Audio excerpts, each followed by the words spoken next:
This is Hacking the Afterlife podcast with Jennifer Schaefer. Ho, ho, ho. Jennifer, how are you? Merry Christmas. Happy holidays. Oh, you're so sweet to say that. You know, here we are in Cyberland Yeah, talking. Ho. I got Santa over my shoulder keeping an eye on people. it is. So there's so much to talk about. First of all, for the audience, Richard sent me a card. Richard's card's on the way, but we picked the exact same card. Out of hundreds of thousands of cards you could pick from, you and I have the exact same card, just with a different color. Oh, how funny. How weird is that? Great Not, minds think I alike. started laughing. I thought that was the funniest thing ever.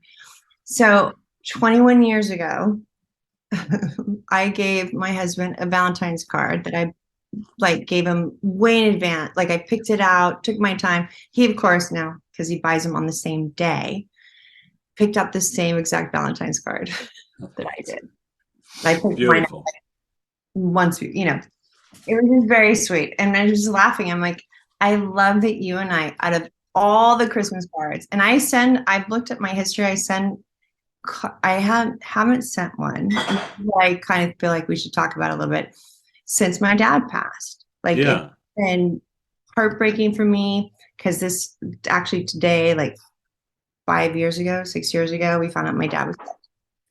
And then he died a month later. And so holidays bring such a, it's mixed. And what I really want to tell people is you can grieve and still be happy. And it's okay if you don't get your cards out. It's okay if you don't, like, you're not Christmassy Christmas or whatever.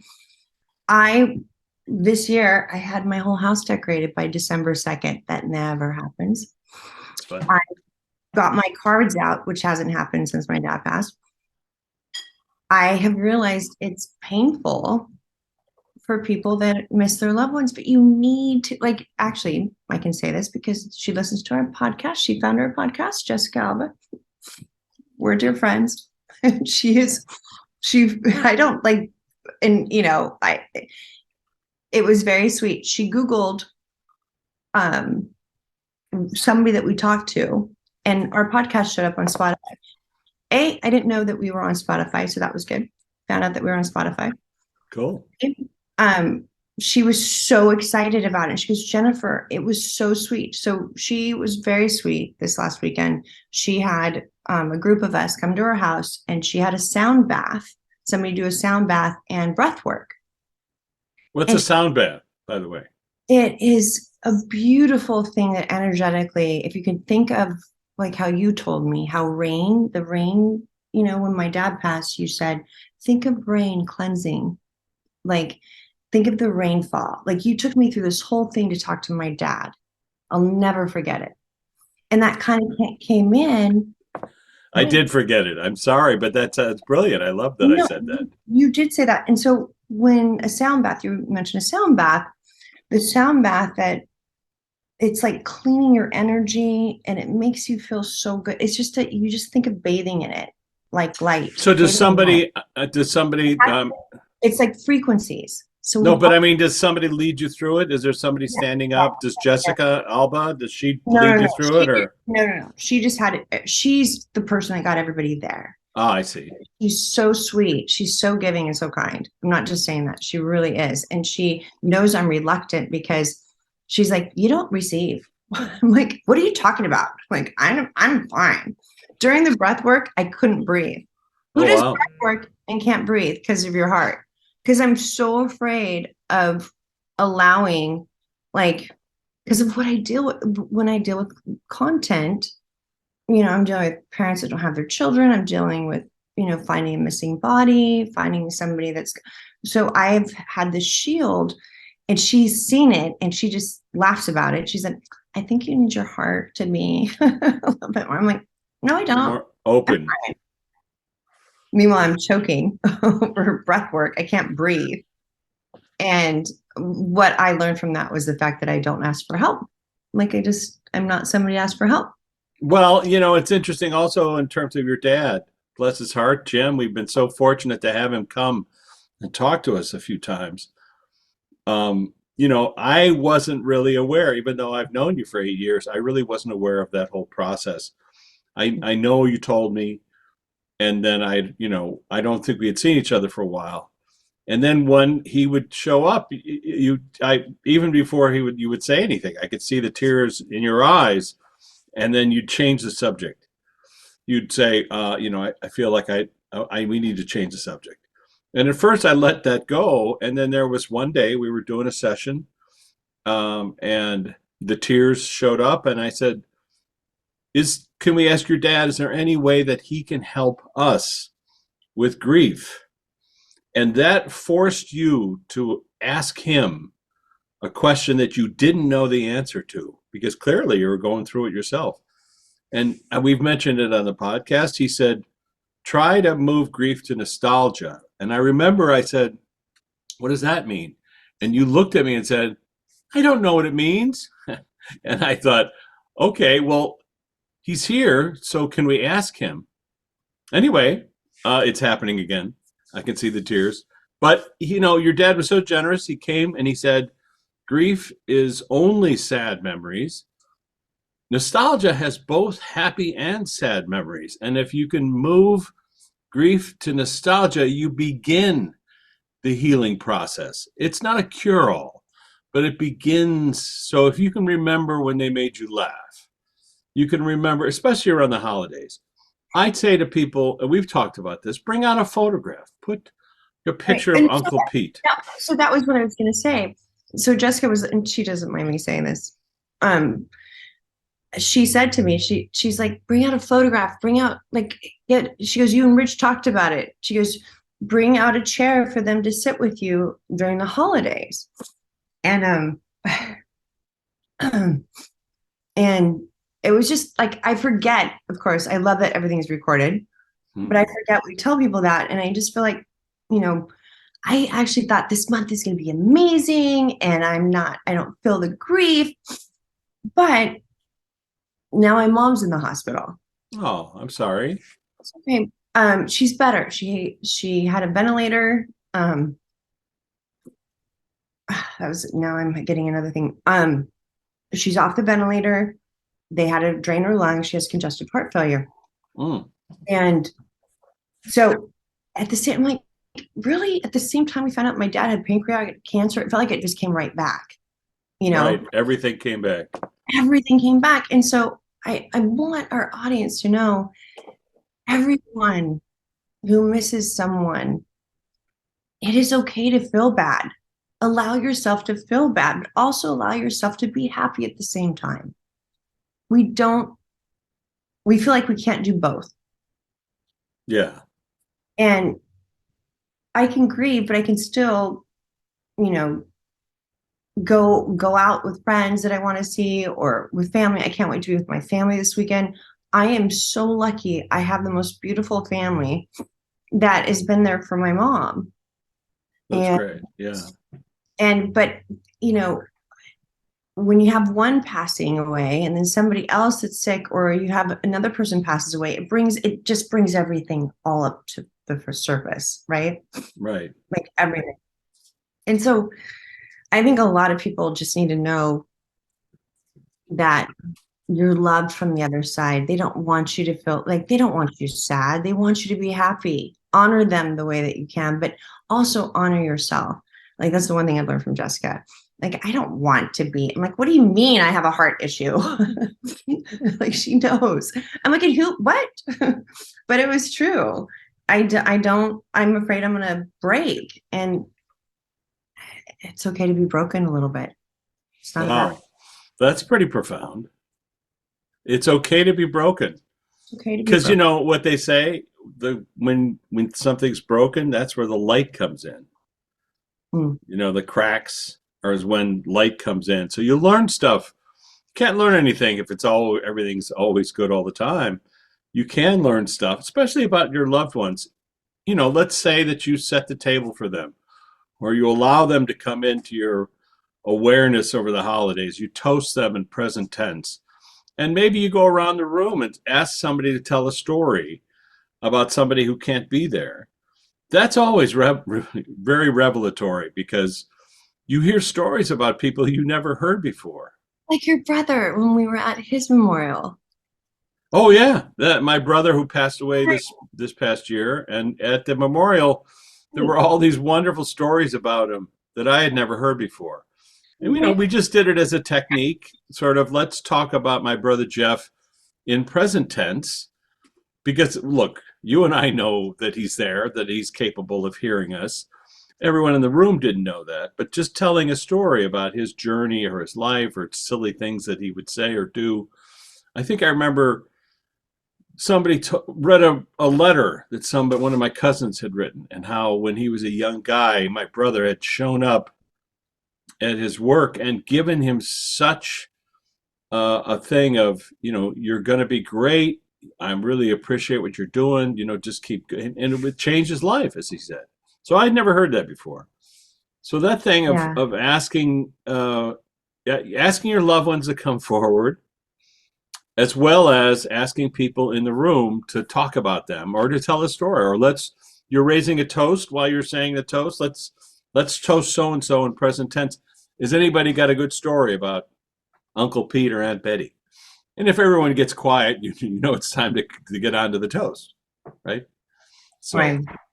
well, Um, about this time every day, about every day, we ask our friend Luana Anders to come forward. She's our moderator on the flip side, who helps us do this podcast. Lou, we're grateful for your presence. And does she want to bring anybody forward?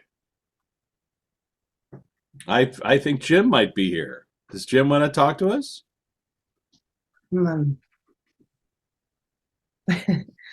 Sorry. It's okay. It's allowed. Another, thank you. Another thing, when you're so close to something, and I have such PTSD from thinking I could save my dad, right? Yeah. And on Tuesday, I was actually touch and go with my mom, and they didn't know if she was going to make it. And I got that, initially I got that she would, but my mind will never trust it because of my dad passing. One of the hardest, probably the hardest thing I've ever heard was my son telling me, he's like, "Oh, so many people, how could you not know dad or grandpa had cancer? How could you not know?" And no, he didn't mean it away. And I'm sorry, That's quite all right, Jennifer. I remember you telling me that sentence. I have to apologize. I have a bad cough. I've had it for about a week and a half now. And it's really annoying because I'll pop a cough drop and then slurp all the way through.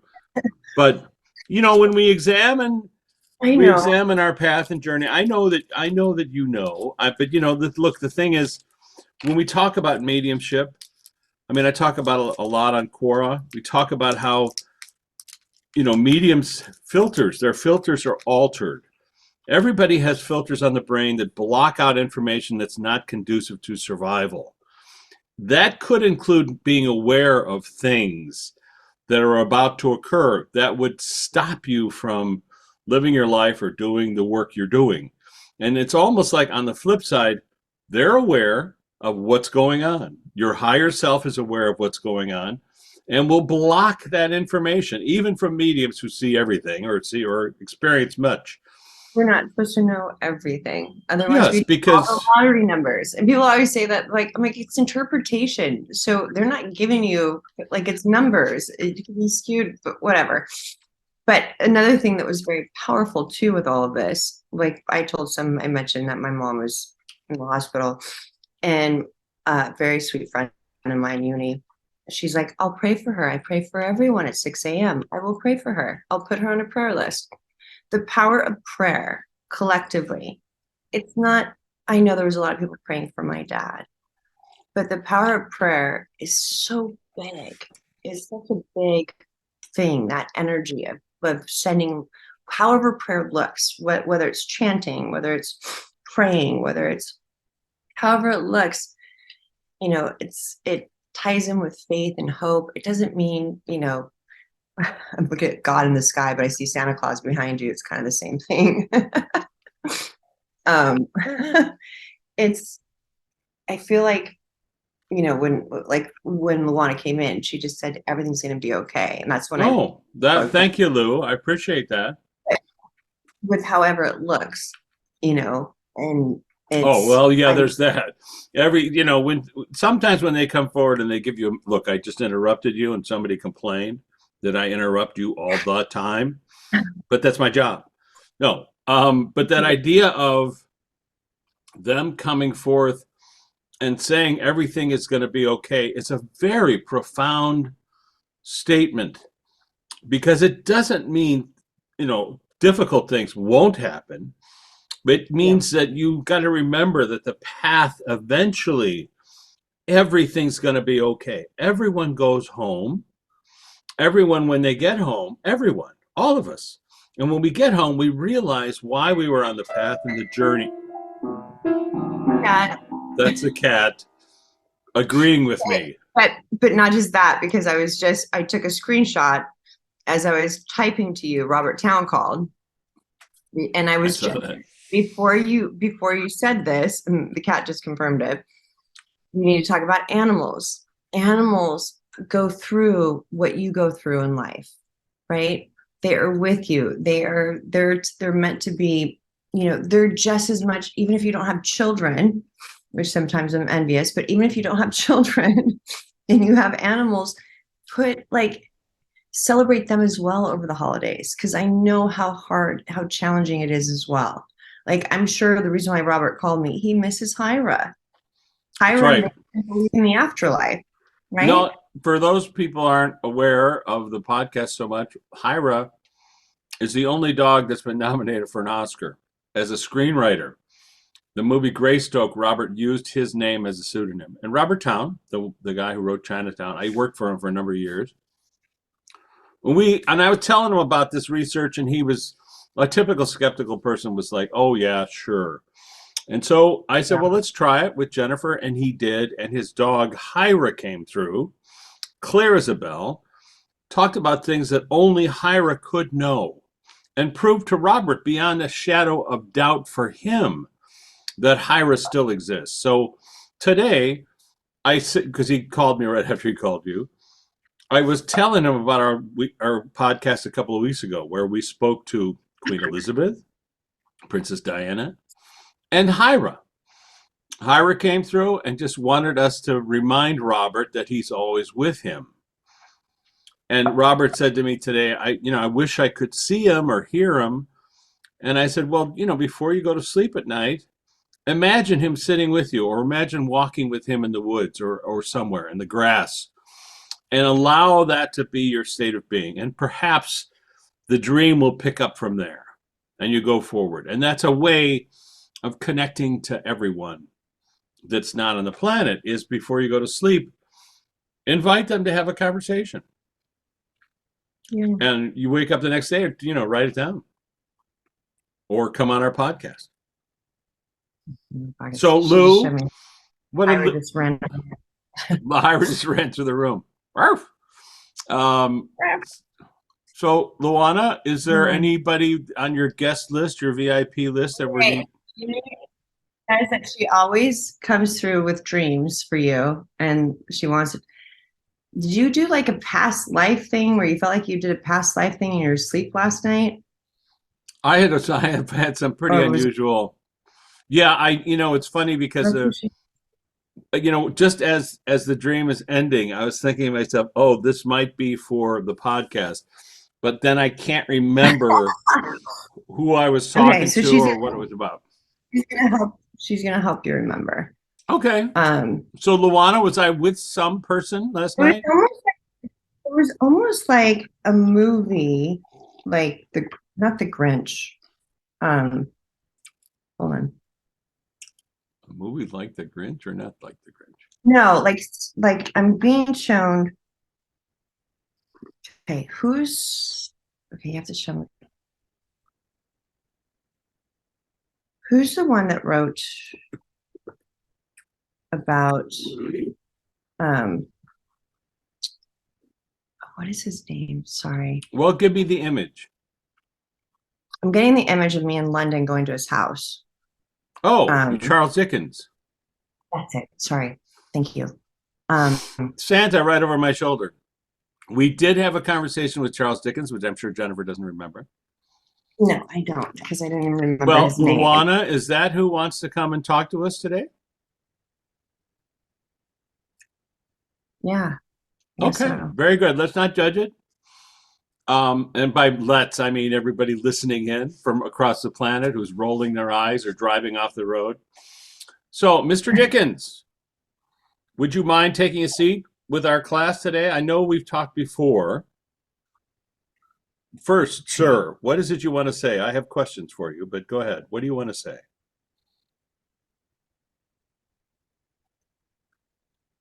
Christmas is an emotional time. That's why I wrote about it. He's showing me like it brings every feeling and emotion of possibilities. Because when you're a kid, you're like, oh my God, think about when you're a kid, like you get Christmas gifts. Well, And also, I understand what he's saying. It brings everything. I interrupted you again. Sorry, but I just want to ask him: is he referring to also the diaspora of Christmas in terms of money, in terms of how there are wealthy people who celebrate it at a certain level, and then those are impoverished, the servants. so he showed me that because I told my kids this year, I said, you're 18, you're 20. Your gifts need to go to a family in need. Mm. So I want you guys to pick charities. We'll do it in your name, but we're going to donate what we normally, you guys never go without. You get everything you want all year round. We're going to the Bahamas next week. Like, we're very fortunate. And I'm like, I'm one of 7 children, and my dad still, every year, we would donate to a family that didn't have anything. and Oh, sweet. I'm like, I can't, I'm like, we did that when they were younger through their school or whatever. But yeah, so talking about that, and listen, we came to an agreement. They're giving half of their presents away. Very good. Negotiate. We So, negotiate, but Charles, I think just something about your work that is underappreciated. I know that you wrote politically about the people of the era, the politicians, the people who took money from the poor. I know that you grew up on a street or lived near one of those workhouses, they were called. We call them poorhouses, where impoverished people would die of starvation. Literally, children that were orphans were put into these Victorian blocks of homes. Tony Stockwell, his Tony Stockwell, yeah, that, and in the book Architecture of the Afterlife, he recalled a lifetime living in right. that era and dying from starvation. But it reminded me, of course, of Oliver Twist. But and in this tale, let's just talk about the most famous story, which I know that people would line up at the docks for when the ships would drop off the magazine, because he wrote Christmas Carol in installments. So people would go down to the docks in Boston, different cities, wait in line like a mile long to get the next I didn't know. issue. I was not Most aware of people don't know that about him. And he went to visit somebody that I'm a fan of, Washington Irving, who had written ghost stories, the first ghost story writer in American history. He wrote The Legend of Sleepy Hollow. And Dickens went to visit him. Now, let me ask you, Charles, do you remember doing that, or is that, vividly, he says. say again? He said vividly. Vividly. Now, and let me ask you a silly question, if you don't mind, sir. Washington Irving had an uncle who lived in his home. He lived in the living room, and he brought his family to live at Irving's because there was like a depression going on. So he had like 10 children in this home. It's one home on the Hudson. Do you recall the name of this uncle? His first name was quite unique, and it's related to Christmas Carol. I don't know. Like you say, Bob's your uncle. Bob's your uncle. Yeah, his name is Bob. Ebenezer was his name. I would not have You ever. wouldn't. Well, I figured he may have remembered that. I don't know. So I was wondering if Ebenezer Scrooge, because Washington Irving's uncle was a banker who lived, and it was like a curmudgeon who lived in the house. I thought, I wonder if that's a. So who was Ebenezer Scrooge in your world when you created him as a writer? Who was that? Just show Jennifer an image of somebody you knew, or was it just an amalgam? Felt like his dad. More related to your father. Kind of curmudgeonly, is that correct? Yeah. Okay, that's Someone that, allowed. but What? hold on.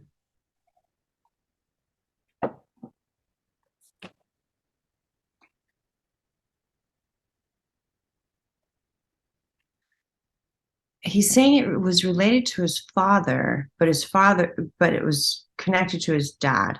So it was connected to his dad, and it felt like politics. So it felt like it was like I'm being shown the presidency, like it's something about that. Yeah, and so there were politicians in London who were, taking money away from the poor, Right. or Okay. Right. You said the that. royalty, the royal family, that sort Yeah. of thing.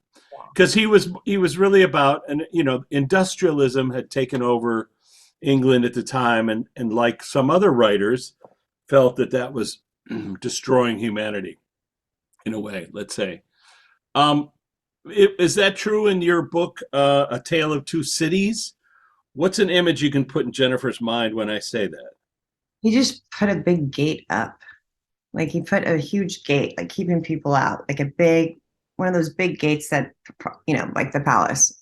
Yeah, Um, or like Citizen Kane, Xanadu. There's a big, huge gate between the people and then the royalty. The people trying to get into the. Is that what you're talking about? yeah, because it feels dark. Hold on.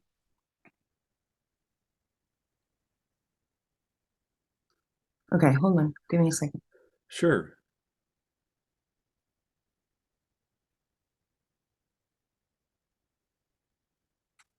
It just felt like everything that had to do with the depression.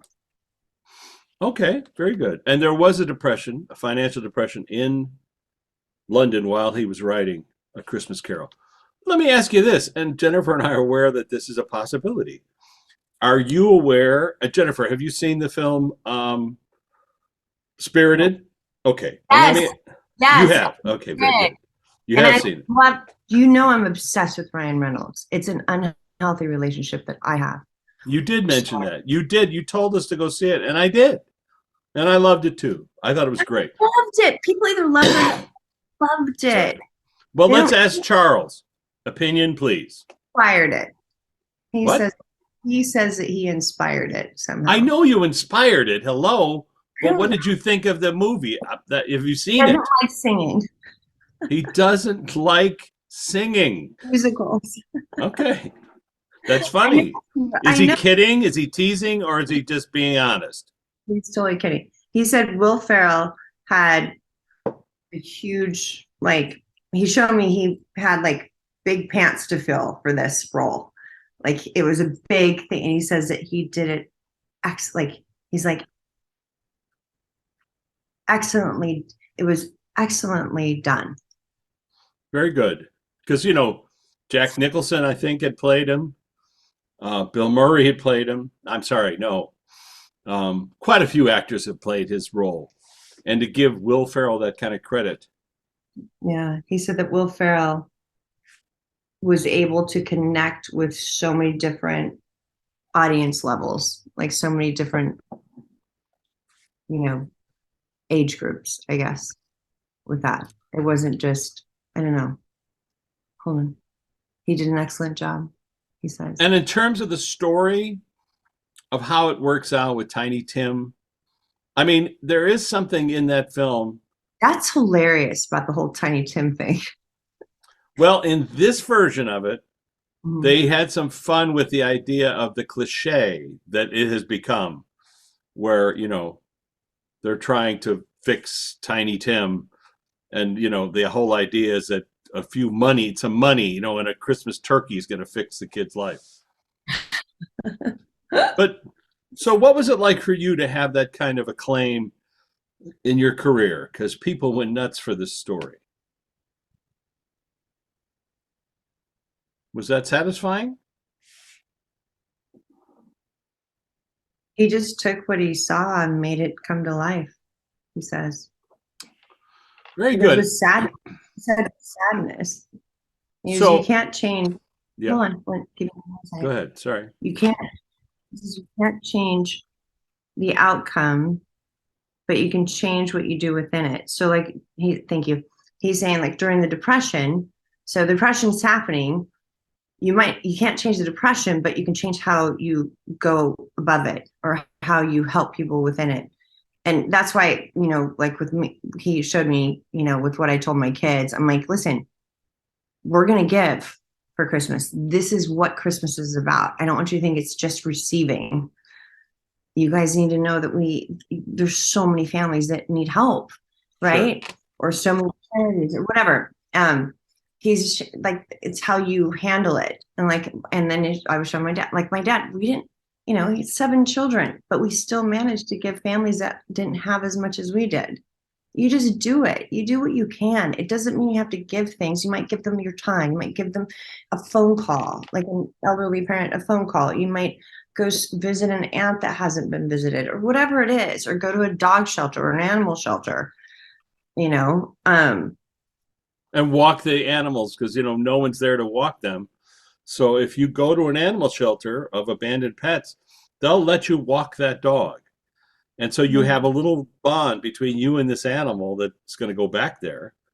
But you're Right. just giving a little of your time and self to let them know that somebody cares. He believes that he changed the way people did things because of that story. Say that again, please. He believes by bringing truth out in that story, he was able to change a lot of hearts within it. And still to this day. Because, Yeah. I think it's one of the most remade films and, stories in history. Let me ask you, when you crossed over, who was there to greet you?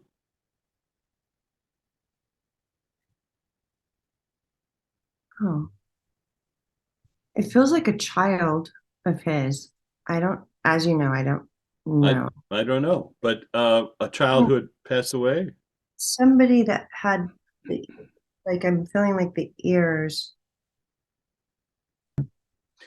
Who were you surprised to see when you crossed over? Stop. Oh my gosh, he's so funny. He's like my unicorn. What does he mean by that? I don't know. Hold on.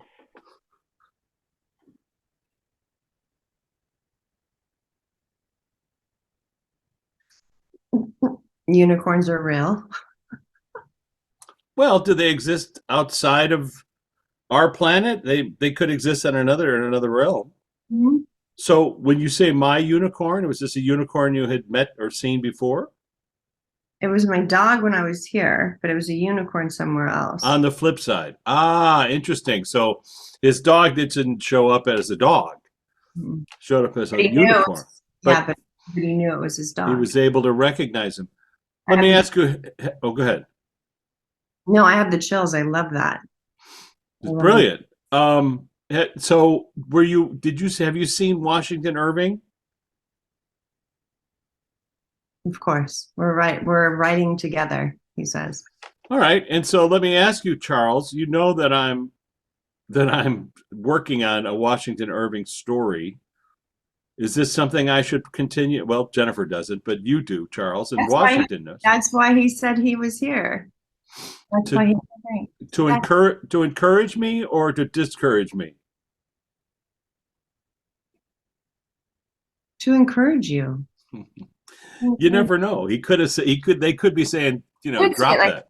right, but what's interesting is that now it makes sense why he came through. But he says that was part of your dream. You had a dream that was Oh, okay. It's very possible. It's very possible. Because I've been thinking about it lately.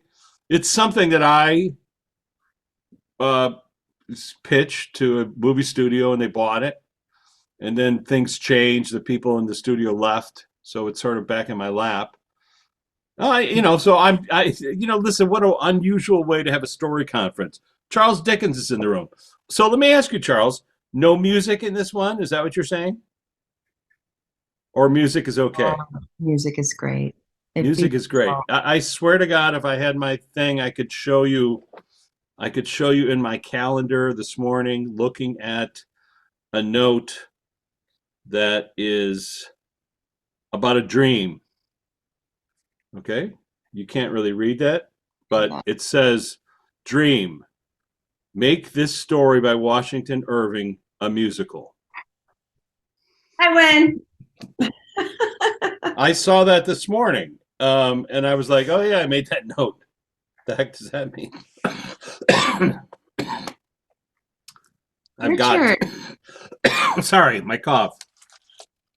I know. Here. But, no, I have cough. I have cough syrup. You need drugs. Go ahead. You're up. Go ahead. Okay, I'm up.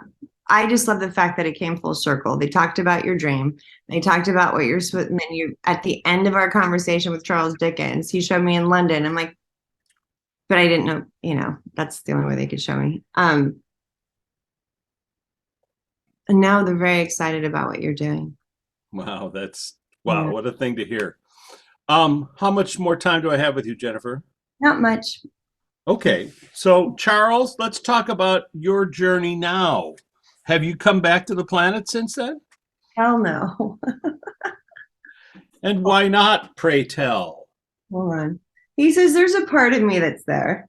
Oh, and what percentage, if you don't mind me asking? Stop. Hold on. Okay, just remind me to tell you what he showed me. Just naughty? Something naughty? Is that what you're saying? No, but I just don't want to say it on air. Oh, okay, it's all right. That's allowed. We don't mind. Charles, what do you want to tell people about their holiday season, please? Love. Love yourself. Stop. It's with Jessica Alba. You don't receive love. Love yourself and find a space for people that are here, that are over there, that just need to be heard. Like he said, lend an ear. Christmas cards are great because it's something that you think. I still cannot believe we have the same Christmas card. That is too funny. And by the way, let me just, Charles, if you don't mind. Hold on. I got to show. Okay. Oh my God, it's the same card. That's hilarious. It's identical. It's identical. Okay. Of course, that is Shutterfly, and we picked the same pattern, but still. Thousands of different patterns. That's nutty. That is nutty. I thought you were kind of like kidding, but now you're not. It's identical. Oh, wait a minute. Do I have it? No, I don't have it. Pictures, everything. I've sent mine out. I would show it if I could. Let me ask Luana. So Luana, I got to mention this because you were the best Christmas card giver I've ever met in my life. And I got a email from my brother. Can you see that? A little bit, but not really. Because you're. See? Oh. Yes. All right. It's the same card, but it's backwards. There you go. Anyway, my brother sent me an email the other day, and Luana had sent my brother Robbie a baseball bat, a Louisville Slugger, with his name engraved on it. And my brother, who was a baseball freak and a fan his whole life, couldn't believe that she had done that. Somehow, she had figured out how to call the guys who make baseball bats, a Louisville Slugger, and had his name engraved on a bat like it was his own model. And he just sent it to me the other day. He was like, I just remember this is the greatest gift I've ever gotten in my life. And he said, I don't know how Luana knew baseball was so important to me. But so Lou, do you want to say anything about that? She said that you just do what you do. And she knew that he would love it.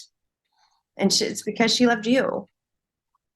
And what was also very sweet, she just showed me this. So I've been watching movies with Uh-huh. my daughter. I'm like, we're going to watch all the old school movies that probably could never get made today, like 16 Candles, Oh.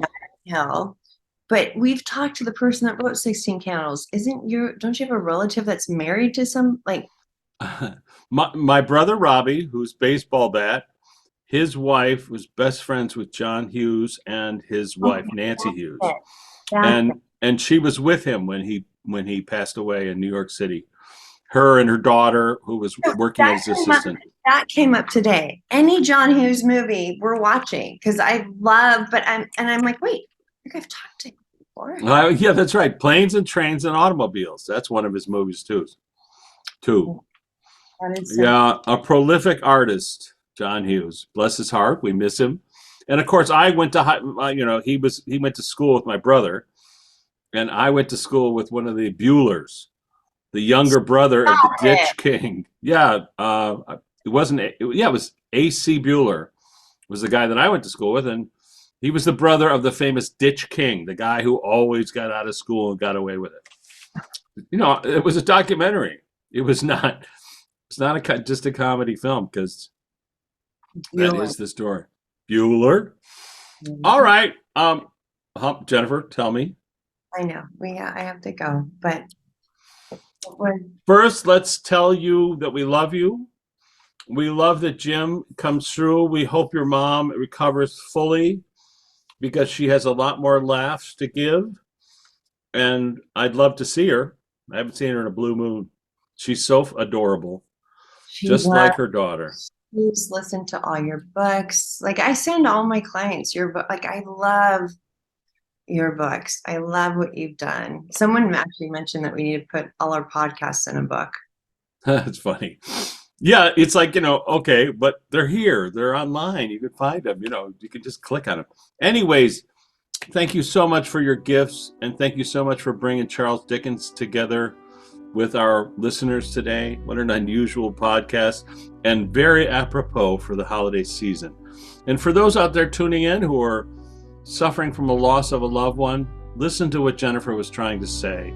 Love yourself first, then speak to them in present tense. Allow them to come forward and tease you and have some fun with you while you're honoring them over the holiday season. We love you. Love you too. Love you lots. Merry Christmas, Happy Holidays, Happy Hanukkah, Kwanzaa. Kwanzaa. Happy Hamana. Happy Hamana. Your production. All right, very good. Love you. Bye. This has been Hacking the Afterlife podcast with Jennifer Schaefer. For more information, jenniferschaefer.com, martinizone.com, or richmartini.com. Hacking the Afterlife documentary is available on Gaia.com via Amazon Prime.